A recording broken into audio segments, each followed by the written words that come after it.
back, and a very good morning to you. We had taken a short break, and now we're back with our next segment of Good Morning Africa. We had been looking at the newspaper headlines this morning and some of the stories. And I think before we took that break, we had a bit of a network challenge from Tawishi's side. And the stories that he did not get an opportunity to give his thoughts on. So I would like perhaps for us to visit these stories, and then we will get into our topic of discussion at this point. And Tawish, well, you were having a bit of an issue there. There's a story that I think, let me just read it for you. Can you hear me? Good morning. Miriam, I can hear you. Okay. So Kenyans are forking out millions when fueling their cars to pay for delayed clearance of crude oil at the Mombasa port, known in gas industry as Dubaraj charges. Documents under review at the National Assembly's Finance Committee reveal that in the first 6 months of this year, taxpayers paid up to 1 billion Kenya shillings following the delays. On average, Kenyans pay 30 million Kenya shillings for every ship that docks with fuel, amid claims that owners of shipping vessels are being paid to delay. Now, the losses are then transferred to the motorists and other fuel users for every litre they pay at the pump, putting Kenya Ports Authority and Kenya Pipeline Company on the spot. The rot that we know has plagued especially those two institutions, it's out here at play, and Kenyans apparently have to shoulder that corruption burden. Miriam, this is an act of corruption. It is, these individuals who are actually colluding with the owners of these ships, and of course those who are working at the ports, really are doing this to enrich their own pockets at the expense of the ordinary mwananchi, because the trickle-down effect is that the ordinary people then have to pay more in terms of these, waiting charges at the port of Mombasa. This is very, very unfortunate, and if the individuals who are doing this deliberately to siphon more money from the ordinary people, I think it's something that the relevant agencies must really rein on. Otherwise, including the cancelling of licenses of these particular ship owners, because it is not possible that they can do this deliberately at a time when the economy is not working very well, when people are even struggling to make ends meet, Miriam. And then you also have just to pay for something that people are doing deliberately. If it's something that has happened by default, then that nobody really has control over, then that can be understandable. But if individuals can come out and hatch a scheme where they delay, of course, offloading the goods from these particular ports by making sure that these ships overstay at the dock, then I think these individuals must be held accountable, and the relevant agencies must move in swiftly and deal with these individuals so that we can cushion the ordinary mwananchi from burdening of taxation and more, of course, payment through this fraudulent means. Miriam, I submit. Okay, very well. And another story, Controller of Budget, Margaret Nyakango, now wants a special audit done on the billions of shillings donated to the state through the Ministry of Health to fight COVID-19. The country's budget boss raised concerns that while the ministry received huge cash donations running into billions, Auditor General Nancy Gathungu has not scrutinized its books to ascertain whether the funds were used prudently. So if Nancy Gathungu goes in there and scrutinizes those papers, what do you think she will find there? A clean bill of health? Miriam, I've never wanted to be pessimistic, Miriam, but the issue of doing auditing and all those kinds of things have never really bore any fruits. They've just been done more as a formality for many years, because I've not seen people really being held accountable for whatever kind of misdeeds that they have done in as far as misuse of public resources are concerned. If I should speak particularly on CS Mutahi Kagwe and the Ministry of Health, of course, we understand there are so many questions as regards to corruption activities that have been taking place ever since the COVID-19 pandemic struck the country. There are a lot of resources from government itself that were given to the Ministry of Health. And there are also so many, a lot of funding really coming from foreign donations geared towards helping to alleviate the impact of the COVID-19 pandemic, including even fighting it. But Miriam, if you go down today to the villages, there's not so much that has been done. I mean, there has to be accountability. There has to be transparency.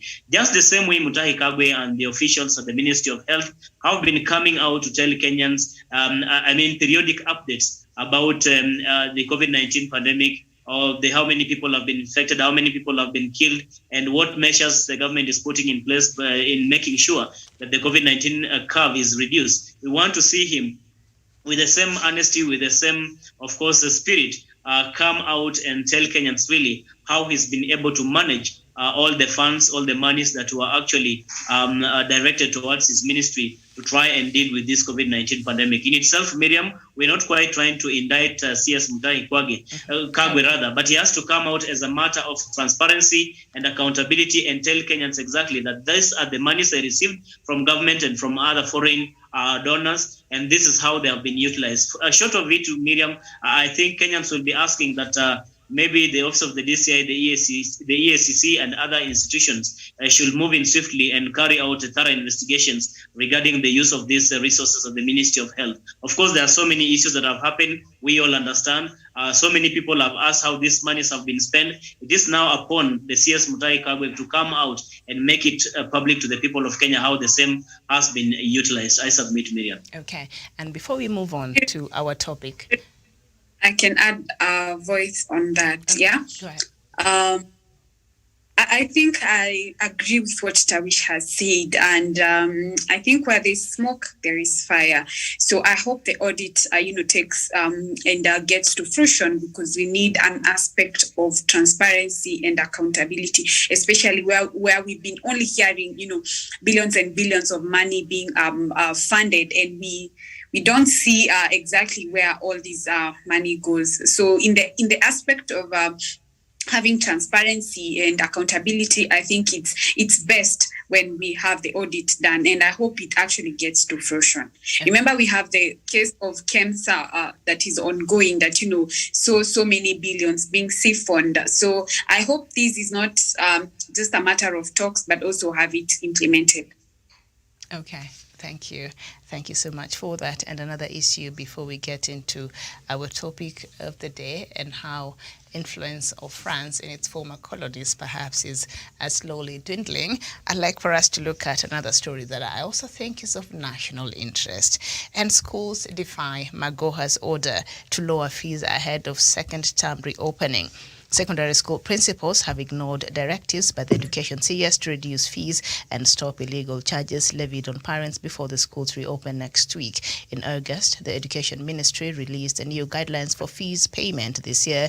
If implemented, national school parents would pay 45,054 shillings, down from the initial 53,544 Kenya shillings. For extra county and county schools, pay 35,035 shillings, down from 45,000. The new fees from a reduction of 8,500 in national schools and 5,500 in extra county and county schools. Education CS George Magoha, while announcing the reduction, said it was necessitated by the short 2021 school calendar. It runs for 30 weeks from the traditional 38 weeks previously. If parents had already paid the initial fees, Magoha ordered the funds to be refunded or carried forward to the second term. However, the order could fail, as parents who spoke to the Star revealed the institutions are still charging the initial high rates. And I think this is not the first time that we've heard of this and we've talked of this. We know that public schools is not for profit. So why does these heads of schools that have been employed by the government decide to ignore a government directive and to do whatever they want to do illegally? And why are they still heads of these schools? That's what I'm trying to still understand. Samuel Tawish, perhaps you could explain that to me. Miriam, I can tell you for sure, if you and I and even the panelists in this particular program are quite, abreast with what is happening in our public schools, how come the minister in charge, CS Magoha, can come out and purport not to understand what is happening in the schools, never alone the public schools? The issue of course, extra payment in terms of fees and other levies or charges on part of parents, I think is something that has been ongoing And CS Magoha cannot tell us that he's not been receiving reports to that effect, unless maybe he has just to own up and say is part and part of the cartel, or part and parcel of the cartel that is swindling parents, money in form of extra levies and charges that are not actually included, that are not actually that are not supposed to be paid by the parents for the children who are going in public schools. So in itself, Miriam, I can tell you this is an act of deliberate action. It's not that Magoha doesn't know. It is not that officials at the Ministry of Education who work at the county level, who work at the district level, division level, location level. These people have the information, and if anything, they would have let the CS Magoha to know that this is exactly what is happening, and then action would have taken. I want to believe that these individuals are colluding even with the teachers to get more money and through extra levies from parents. And Magoha and his officials cannot come out and say they do not know exactly what is happening. This public pronouncement that the government makes through its ministry, that maybe they have paid all fees, that parents will not be required to pay any extra charges in public schools. I think it is just more of hoodwinking members of the public. Because today, if you went to a public school, Miriam, I can quite tell you, I'm not very sure where your kid is schooling, but I can tell you for sure that there are extra charges, extra levies that you are called upon really to pay. Failure to do so, your child will be sent home. And I think that is what parents are grappling with. It is it's become more of a tradition. And of course, because all parents cannot come together and maybe confront this problem through one voice, they have to deal with it individually. When you go to the office, you have to pay the fees and get back home. So you'll not want to bother so much because you've been asked extra fees for this and that. So basically, I think Magoha should come out and walk the talk and really save President Uhuru Kenyatta's legacy. It is not enough for President Uhuru Kenyatta to say his administration is paying every single coin for all school-going children in public schools, yet there are extra levies and charges that parents are being asked for their children to get these essential services. I submit. Okay. Thank you. Sharon, TSC, the Teacher Service Commission, which is the employer of the teachers in behalf of the government, has seems to have failed in its work, as it has not taken any action. It does not come out strongly to even condemn these principles. Why is it? Is that something that we are missing? And why are these principles still in these schools? Thank you. Thank you very much, Miriam. And I think as we actually start and as we towards the fight of corruption, we should start with schools, because I believe this is where, it is a hub of impunity, especially from the principals. And I know the government, and I wish if clearly they do not know, I wish the government actually knows the cash without receipts, the schools collects from parents in the name of motivation, school uniform, school projects that never materialize, school buses maintenance fee, yet the school buses are hired every weekend. I think it's high time we bring all these, because I'm sure the government, and especially Magoha, knows exactly what happens in these schools. And unless, they are in collaboration, I think it's high time we have, these principles are being brought to book, and actually, if anything, have them, have their license revoked from operating, because I think they are becoming too much. Okay. And I wanted us to move quickly to that story on France, but I've seen, I think, very interesting and very important information here still on the Star newspaper. So, and I think Kenyans would benefit greatly if they knew of this information. So just allow me to indulge in that a little bit, and then we will go. We still have until 11, so we still have a bit of time, okay? Now, Kenyans may soon access Huduma services on their phones. Public Service CS Margaret Kobia has said Kenyans may soon stop going to Huduma centers to seek state services, as they will be able to get them on their phones. Kobia has said Kenyans will instead receive the services at the comfort of their homes. She added that there is a need for the public service a sector to look into improving skills to be able to provide government services online. The CS spoke on Tuesday during the signing of the performance contract for the 2020-2022 financial year. She also welcomed the State Department for the development of ASOS, that his counterpart at the Social Protection, Senior Citizens Affairs and Special Programs docket. The departments were moved to the Public Service Ministry last week during a cabinet reshuffle. But the fact that now you can access your Huduma number service through your phone, you don't have to go unless you physically need it there for maybe your fingerprints or something, or your photo or something, but you really don't have to physically go there to access certain services. This will be a welcome move to many Kenyans, including me, who do not like queuing at all. Samuel Tawish, this is good. Thank you, Miriam. I think the world is gradually evolving, Miriam. And that's why you see every other time there are new ideas which are being mooted and are being implemented. This is one of it. We want to see effectiveness and efficiency when it comes to essential services, more so government services to its people or to its populace. And when the government makes this possible for the people even to do this, of course, to access these services through their mobile phones or at the comfort of their homes, then I think the people will be very happy. Because again, there's an aspect of resources in terms of money, in terms of time for you to move around, go up to the Huduma centers to access these services. You'll be able to do it at the comfort of your home. In itself, you'll be saving time, you'll be saving money, and you'll still be getting the same services that you would have otherwise gotten if you were to go to Huduma centers physically. So I think it's a welcome move. These are things that we need to see. The kind of ideas, the kind of new innovativeness that, of course, our public officials are working on. This is laudable, Miriam, and I think we need to quite acknowledge that the government is moving in with speed. I remember when the idea of the Huduma centers came, so many Kenyans were really excited, including myself.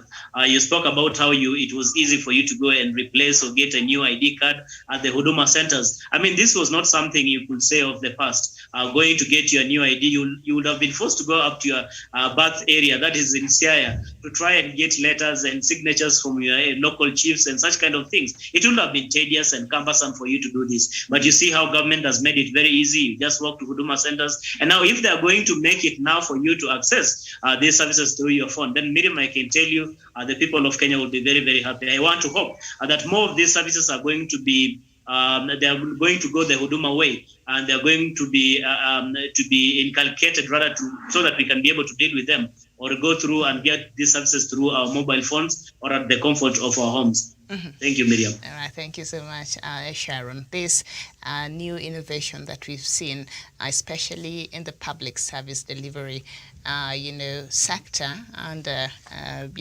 this public institutions, is really going to revolutionize how Kenyans now will be receiving these services. We know there's been a lot of accusations and claims and bad experiences when you visit some of these public institutions for service, delays and nobody at the counter and so many other bad experiences. But this will absolutely save, make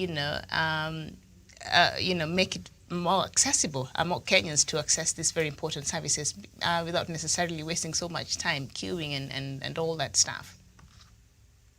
Thank you very much, Miriam. And indeed, this has been, a long time coming. But, I think it's a good move. And just like Tawish has mentioned, this is now going to ensure we have efficiency in where service delivery is concerned. And my plea would be to other government parastatals, to take a hold of the same and ensure they have, they digitize platforms starting from people like in the Ministry of Lands and even issuing of passports, all those government parastatals, if they can, take a hold of that, because remember, we're also going to cut down on the middleman, whereby, it has been in Kenya for you to, let's say, for example, acquire a passport at a specific time, you have to pay an extra, you have to pay for someone, to ensure you get it at the same time that you want. So I think this is a good move, and it's going to ensure we have efficiency in terms of service delivery, and it's also going to cut down, the middleman. And in a way, it's also going to help us, fight corruption. Okay. I submit. All right, very well. So this will be a welcome move. So I would urge Public Service CS Margaret Kobia to see to it that this is hastened very fast. Vile walifanya na Huduma Centers huko, it was an idea, and before you knew it, it has brought a lot of efficiency in how public service is going on about here. So the other story that I told you there were two. That is very good news. And another very good news as well that perhaps we need as a country. Nairobi has been ranked among the top 100 international financial centers in the world, playing in the same league with the cities like New York, London, and Hong Kong. In the index released last month, Kenya's capital ranks as position 98, up 8 positions in March and 21 places in terms of rating. In Africa, Kenya placed 6th after Casablanca, Johannesburg, Cape Town, Mauritius, and Kigali. Globally, New York retained its first place in the index, with London second place, although both centers fell slightly in the ratings. Hong Kong and Singapore ranked 3rd and 4th, with San Francisco taking 5th place, overtaking Shanghai. The Global Financial Centers Index was created in March 2007 and lists major financial hubs on their competitiveness. It is revised every March and September. So that is some good news, right, Tawish?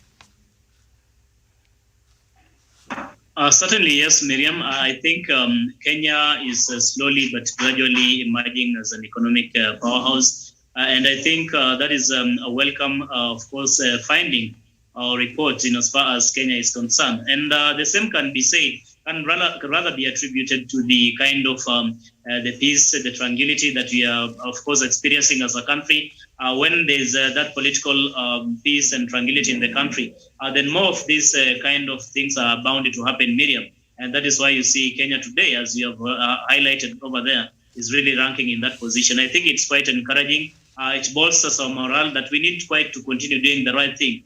We need to continue embracing this aspect of peace and stability for the nation really to be prosperous, for the nation to grow, even in terms of the economy. And when you look onto the African continent, just like you've read out there, Miriam, I mean, Kenya is slowly becoming more of like a powerhouse in Africa today. It's safe that we have, of course, Nigeria, we have South Africa. But if we continue with the kind of stability we are having, if we continue with the uniting the people of Kenya together, if we do not have polarizing politics in this country, then I can tell you that Kenya will be a great destination, a destination that every other every other country in the world will really envy and will want to come and do maybe investment in the country.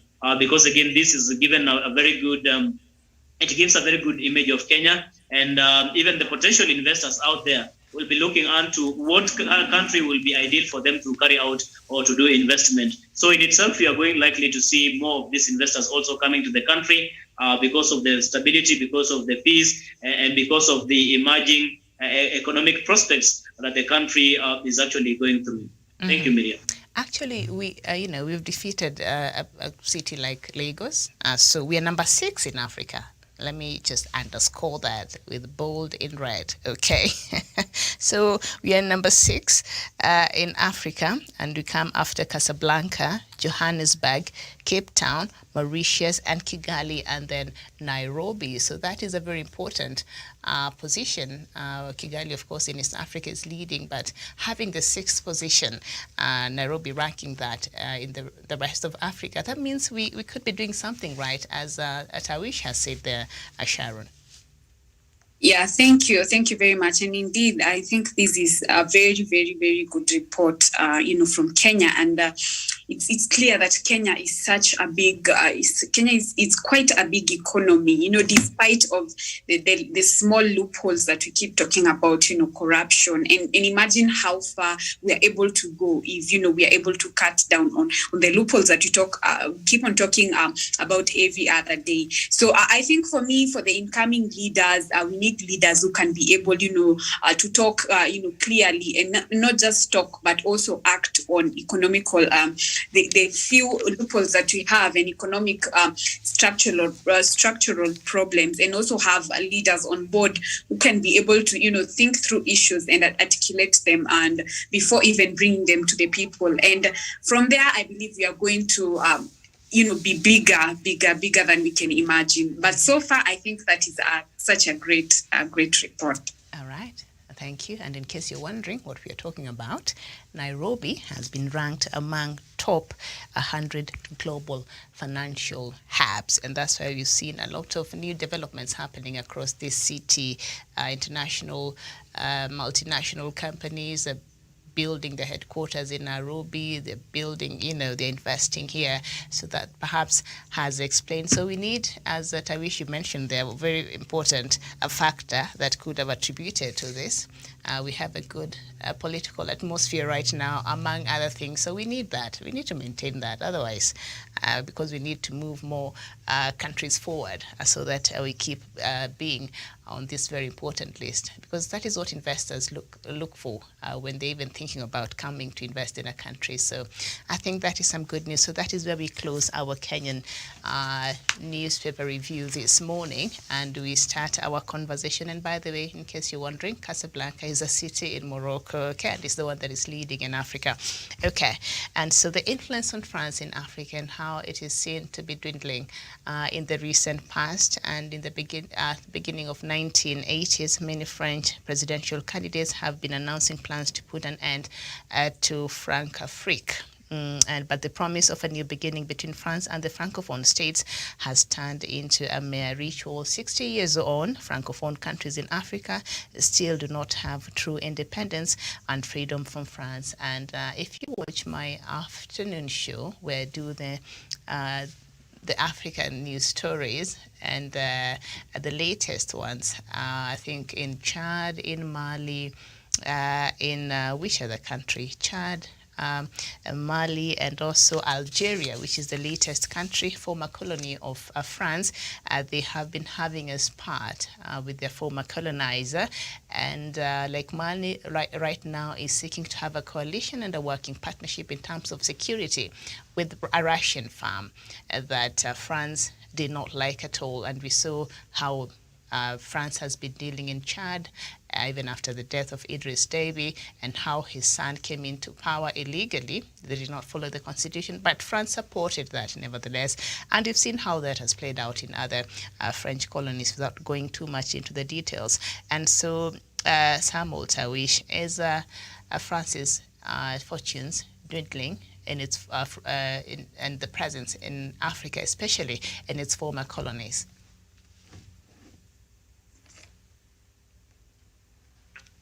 Yes, thank you so much, Miriam, and thank you for that question. And I think basically, Miriam, what you're looking into in terms of France and the influence in the African continent, especially on the former colonies, is because slowly most of these African countries get to realize that France has been coming in disguise as though it's providing solution to the problems that these nations are facing.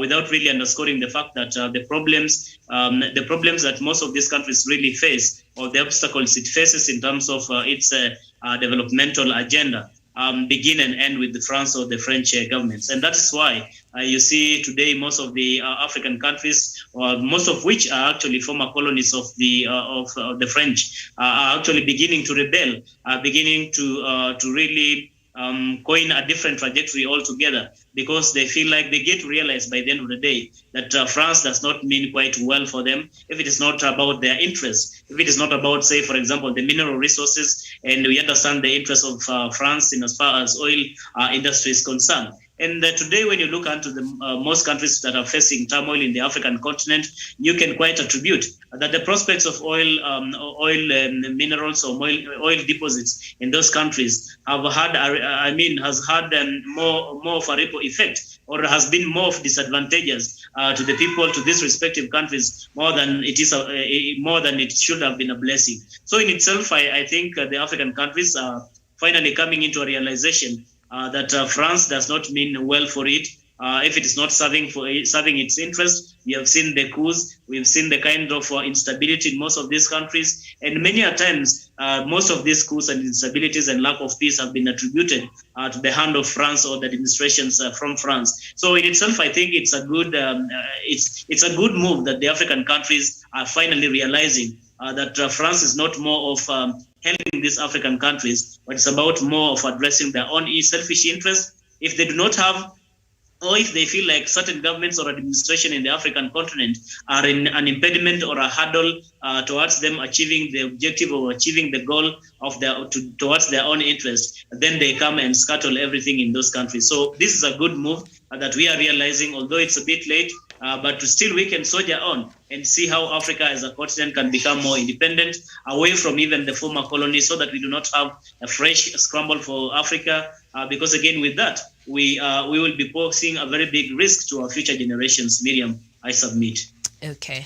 Now, the poised legacy of French colonialism in the Central African Republic has been half a century that saw 5 coups. The number of French soldiers has dipped slightly, but violence has continued. If you know the history of Central African Republic, the Seleka militants, the anti-Balaka, still continues, with the who is the former president who was taken to the ICC, but he was acquitted, Bozizé, and how he's led several coups there in the Central African Republic. And French has been greatly mentioned in a lot of things that have happened there. And since gaining its independence in 1960, Central African Republic has experienced decades of violence and instability. And we've seen, France having its troop there in Central African Republic. Now, the recent problem in Mali, France decided that it was going to withdraw part of its troops. France has about 5,000, troops in Mali, and because it has been helping in trying to fight the insurgency in the Sahel region. And so after the ouster of President of Mali last year, Ibrahim Boubacar Keïta, remember the coup that took place, Keïta ran to the UAE for treatment, but I knew that was an easy escape route for him. So he never came back, so he's safe wherever he is right now. But after the ouster, there was an agreement that the military was supposed to organize for an election as soon as possible. And the tentative date that was agreed upon after the mediation by ECOWAS was February next year. But as it has been in the recent past, it appears the military junta that is now in control under Colonel Goïta is not really planning to have an election next year. That is according to an assessment that was done with the ECOWAS, a team that has been mediating and monitoring developments in Mali.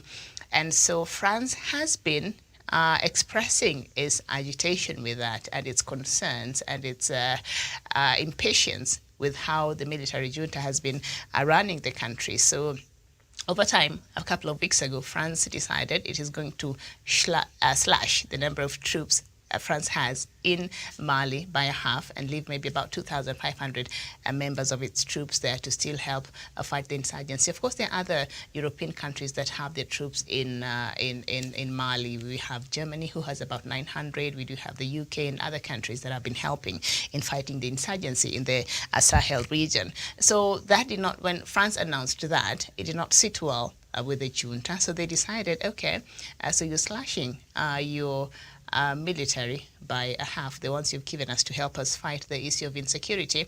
And so all of a sudden, we're now hearing of this Wagner group that offers mercenaries to any country that is willing across the world from Russia. Okay, and that did not sit quite well with France. So France has been on Mali's case, and that you cannot cooperate with Russia in this regard. You cannot, and we've seen Germany also raise its concerns. We've seen the UK raise its concerns. We've seen so many countries having a problem with that. So what do you say in this regard? Russia, of course, saw an opportunity to come in, because it's also been seeking to have some influence in some African countries have a strong presence in the continent. But is Mali junta right in trying to seek help outside from its former colonial master in this regard? Tawish.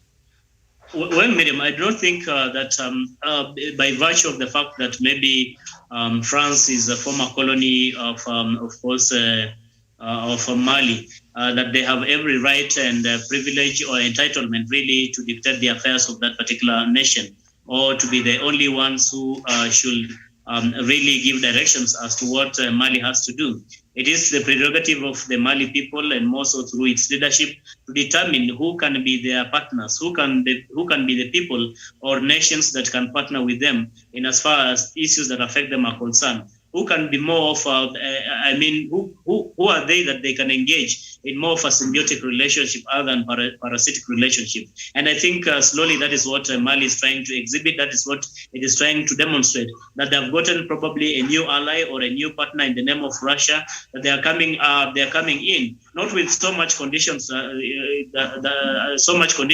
like you will say of say France or other potential partners or allies. But these are people who are coming probably just to help them in this particular situation without any other strings attached, without any other, of course, parochial interest. This is something that is good, and I think that is why you see Mali is taking that particular direction, because again, it is in the good interest of the people of Mali that you get an ally or a partner who comes out to help you in such kind of predicaments or challenges, but again, without hinching so much interest or without giving so much conditions to a point that you are being held hostage simply because this is your former colony or this is what this particular ally or partner has done for you. So I think if it is an open kind of partnership, if it is something that is more of symbiotic, that there's something that Russia benefits from Mali, so is Mali benefiting from Russia, so be it. And I think that is why they are embracing Russia more than its former colony, France, Miriam. I submit. Okay, thank you so much. And also we've seen a lot of protest, like the citizens coming out to protest against the presence of France.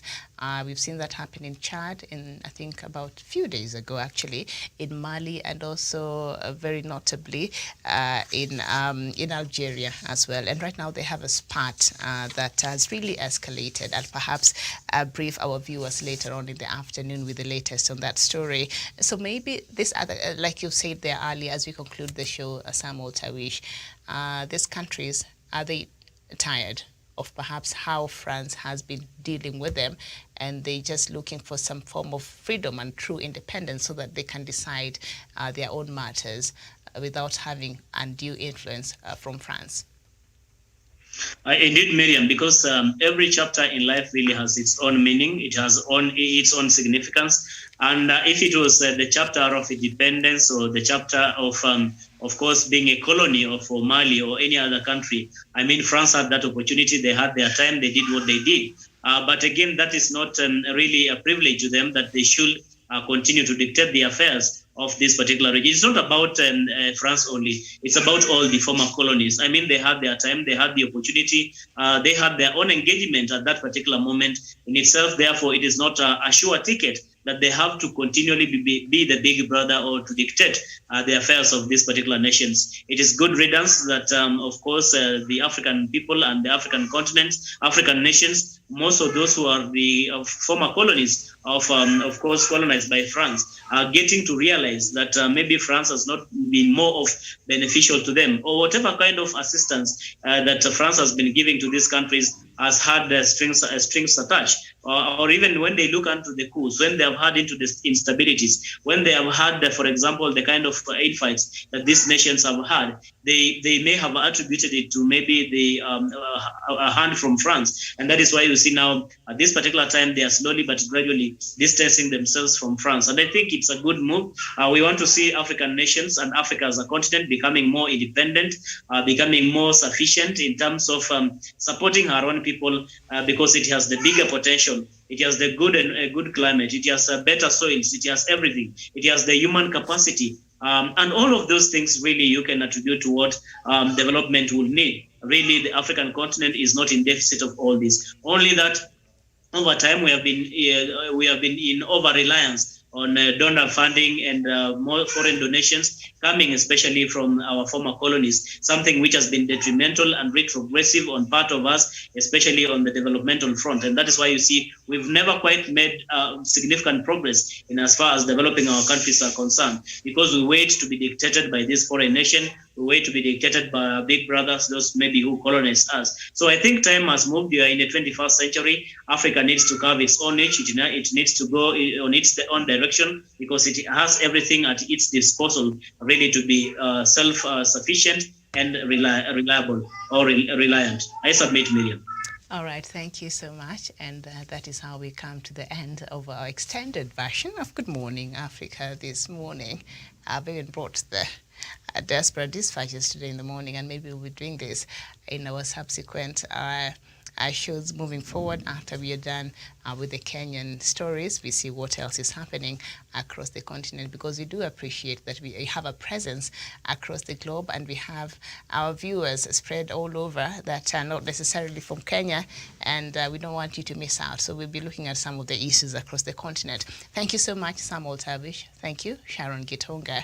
This has been Good Morning Africa. My name is Miriam Mugutu. I'll be back here at 3 p.m. East African time, where I'll bring you up to date with the latest news from the continent of Africa. Make a date then. But for now, bye-bye.